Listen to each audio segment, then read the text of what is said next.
থেকে জঙ্গি ধরা পড়ছে।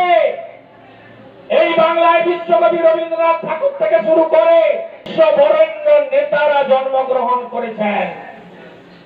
আজকে লজ্জা লাগে না? আসামের পুলিশ এসে মুর্শিদাবাদের মাদ্রাসা থেকে ধরে নিয়ে যাচ্ছে জঙ্গি, যারা এই বাংলায় বোমা বিস্ফোরণ ঘটিয়ে বাংলাকে ধ্বংস করতে এসেছিল। লজ্জা করে না মমতা ব্যানার্জি? কাশ্মীরের পুলিশ এসে ক্যানিং থেকে জঙ্গি জাভেদ মুন্সিকে ধরে নিয়ে যায়। ভাবছেন এ তো বলছে ক্যানিং এর কথা, ভুঁইয়াশুড়ার কি নারসালের কি? অপেক্ষা আপনারা করুন। যদি ঐক্যবদ্ধ হয়ে সরকারকে বিসর্জন আমরা দিতে না পারি, এই বাংলার অবস্থা বাংলাদেশের থেকেও খারাপ হবে।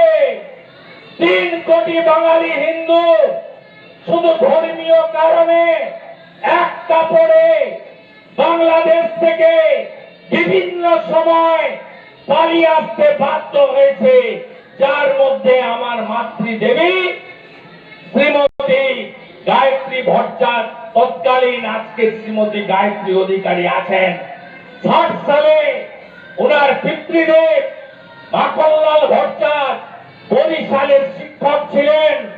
শুধু হিন্দু হওয়ার জন্য প্রাণ হাতে সীমান্ত পেরিয়ে ভারতে এসে চন্দননগরে মিলে একজন শিক্ষককে ম্যানেজারি করে তার সংসারকে প্রতিপালন করতে পারে। বুঝতে পারবেন না হিন্দু হওয়ার অপরাধ? জাগো হিন্দু, জাগো হিন্দু, জাগো হিন্দু।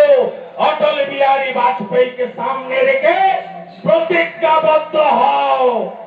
তাকত দেখাবো আমরা, শক্তি দেখাবো আমরা। बांटेंगे तो काटेंगे, एक रहेगा तो सेफ रहेंगे। ঐক্যবদ্ধ হতে হবে। চিন্ময় কৃষ্ণ প্রভু জেলে কেন জানেন?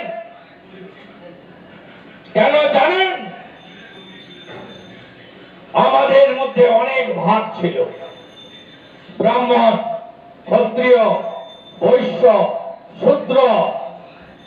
আমাদের মধ্যে রামকৃষ্ণ মঠ মিশনের দীক্ষিত, ইসকনের দীক্ষিত, ভারত সেবাশ্রমের স্বামী প্রণবানন্দের দীক্ষিত। আমরা হিন্দুরা নানা জাতপাতে, নানা মনীষীতে, নানা গুরুদেবে আমরা বিভক্ত ছিলাম। চিন্ময় কৃষ্ণ প্রভু সব হিন্দুকে এক সূত্রে গেঁথেছিলেন, সনাতনী ঐক্য পরিষদ তৈরি করে। তাই তাকে জেলের মধ্যে বিনা কারণে রাখা হয়েছে। তাই আমার নিজের পরিচয় আপনি রাখুন, কেউ সত্তা বিসর্জন করতে বলছে না, কিন্তু প্রথমে বলুন আমি ভারতীয়, আমি সনাতনী।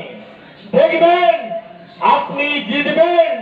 আপনার দুর্গা ঠাকুর ভাঙতে কেউ পারবে না, কলকাতার রাজা বাজারে কালী ঠাকুর ভাঙতে পারবে না, বেলডাঙ্গার কার্তিক ঠাকুর ভাঙতে পারবে না।